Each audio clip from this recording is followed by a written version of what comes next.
Otázka bola, či poznáme svoje okolie. Naozaj. Čo? Kto žije okolo nás?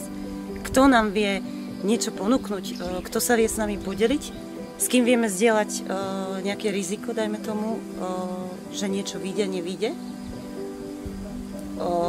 Ako to vieme využiť vo svoj prospech nejakým spôsobom? A tá pomoc ako ľuďom v svojom okolí a zároveň aj sebe, hej? Keď nám záleží na tom, čo jeme, ako sa správame a podobne, že akým spôsobom si vieme sami sebe pomôcť a zároveň aj niekomu inému.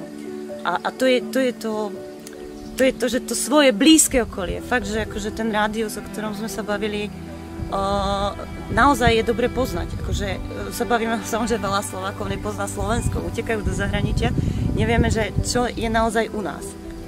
A u nás ako Slovensko je globál, áno, že nepoznáme jednotlivé mestá, dediny a krásne prírodné javy, to je jedna vec, ale že nepoznáme tých ľudí, ktorí sa naozaj o niečo snažia, tvrdo makajú a potom príde možno blbý rok a je to všetko v zadku, hej, alebo tak.